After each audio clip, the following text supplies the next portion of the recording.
দোহা থেকে আমি চিন্ময় রায় বলছি। আজকে কিন্তু দোহার পরিস্থিতি যথেষ্ট উদ্বেগজনক। গতকাল রাত্রেও আমরা বোমার আওয়াজ পেয়েছিলাম, কিন্তু আজ সকালবেলায় ধরুন এখানকার দোহার সময় অনুযায়ী 1:30 নাগাদ আমার নিজের ফোনে সিকিউরিটি অ্যালার্ট যেটা আছে, অ্যালার্ম যেটাকে আমরা বলি, এখানে কিন্তু ফোনে অ্যালার্ম আসে, এখানে সাইরেন বাজে না, বেজে উঠলো এবং অ্যারাবিক ল্যাঙ্গুয়েজে পর্যন্ত বলা হলো যে সবাই ঘরের ভেতরে থাকুন। তার কারণ হলো 8 থেকে 10টা মিসাইল ধেয়ে এলো ইউএস এম্বাসিকে লক্ষ্য করে। দুদিন ধরেই আমরা খবর পাচ্ছিলাম যে ইউএস এম্বাসি যেটা রয়েছে দোহা শহরের একেবারে প্রায় প্রাণকেন্দ্রে, সেখানে কিন্তু টার্গেট করা হচ্ছে। এবং আজ সকালবেলায় কিন্তু এম্বাসির চারপাশে সমস্ত যারা রেসিডেন্সিয়াল ছিলেন তাদেরকে সরিয়ে দেওয়া হয়েছে। এই যখন ঘটনাটা ঘটলো তার টেলিভিশন চ্যানেলে খবর পড়া হচ্ছিল এবং সেখানে তাদের যে টেলিভিশনের যে প্রেজেন্টার যিনি খবর পড়ছিলেন তিনি পর্যন্ত বললেন যে পুরো একেবারে টেলিভিশনের যে অফিস সেটা কেঁপে উঠলো। এবং তাদের করেসপন্ডেন্স তখন বাইরে গিয়ে বলছিলেন যে আকাশে একেবারে ধোঁয়ার মতো উঠছে, প্রচণ্ড জোরে আওয়াজ এবং বিল্ডিং কেঁপে উঠছে। ন্যাশনাল সিকিউরিটি থেকে বলা হয়েছে, অ্যালার্ম থেকে, যে ঘরের বাইরে বেরোবেন না, কাচের জানলা আছে তার পাশে থাকবেন না। আমি ব্যালকানিতে এসে, আমি যেখানে রয়েছি, আমি দোহার একেবারে সেন্ট্রাল দোহা থেকে একটু পাশে পার্লে রয়েছি, সেখানে একটা উঁচু বিল্ডিংয়ের উপর থেকে এর আগের দিন আমি সাহস করে বেরিয়েছিলাম, কিন্তু আজকে আর সাহস করে বেরোতে পারছি না।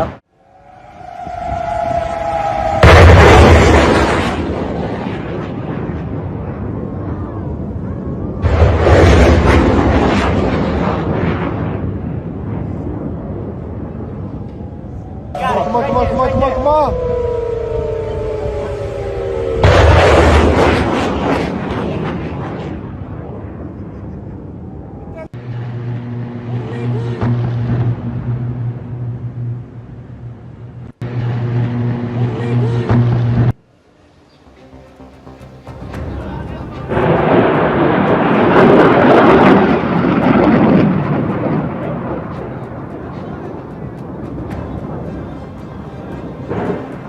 এভাবেই ইসরায়েল বনাম ইরান হামলা আরো তীব্র হয়েছে। ইরানের দিকে একের পর এক মিসাইল ছুটছে ইসরায়েল।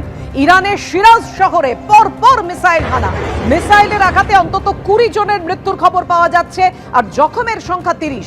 শহরের নাগরিকরা, ভাবুন, যেখানে শহরের নাগরিকরা বসবাস করেন সেই জিবা শহর এলাকায় মিসাইল হানায় সাধারণ নাগরিকের মৃত্যু হয়েছে অভিযোগ করছে ইরান।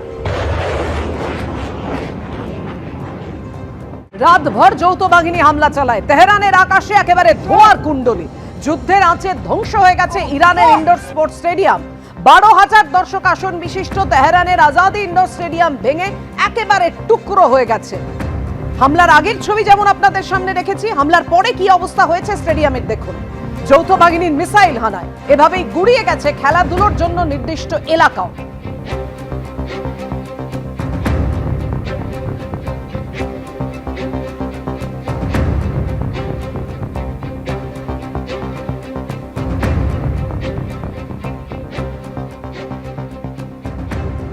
বারবার আমরা যেটা দেখাচ্ছি, যারা উদ্বেগে রয়েছেন, আতঙ্কে রয়েছেন, যারা যেতে চাইছেন মধ্যপ্রাচ্যে এবং যারা ওইখানে আটকে পড়েছেন বিভিন্ন দেশে, ব্যারাকপুরের রোহন চক্রবর্তী এবং তার স্ত্রীর 3রা এপ্রিল জর্জিয়া যাওয়ার কথা রয়েছে।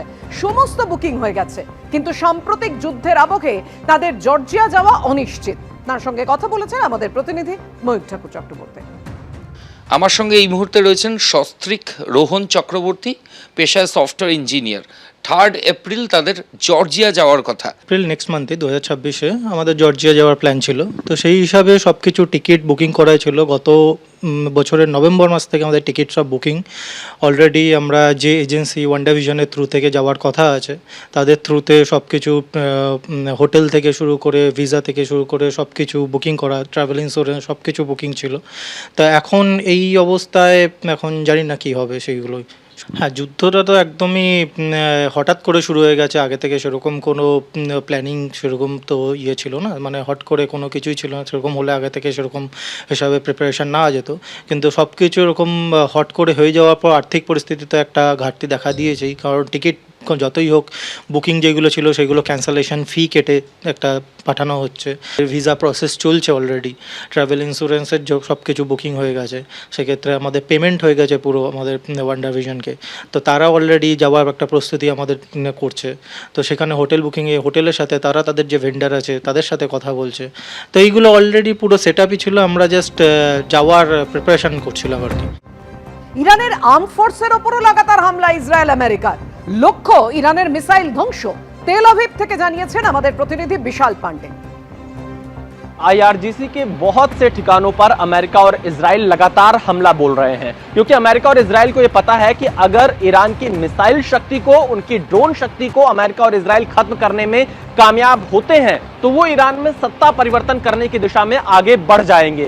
28 तारीख से युद्ध की शुरुआत हुई है, खामनेई की मौत हो चुकी है, 40 से ज्यादा बड़े कमांडर IRGC के अमेरिका और इजराइल ने मार गिराए हैं। उसके बावजूद भी ईरान खाड़ी के देशों में ड्रोन से हमले कर रहा है, बैलिस्टिक मिसाइल का प्रयोग कर रहा है, इसके साथ ही साथ इजराइल पर हमले की कोशिश कर रहा है। तो जो उसका पूरा का पूरा जखीरा है हथियारों का, अमेरिका और इजराइल ईरान के उस जखीरे को खत्म करना चाहते हैं ताकि IRGC सरेंडर करने की स्थिति में आ जाए और अमेरिका और इजराइल के साथ ईरान बातचीत करे। क्योंकि दो महत्वपूर्ण बातें हैं मेघा, जैसे स्थितियां अभी ईरान में बनी है, ऐसा मौका अमेरिका इजराइल को आगे चलकर कभी नहीं मिलेगा और इसीलिए अमेरिका इजराइल पूरी ताकत के साथ इस समय एयर स्ट्राइक कर रहे हैं।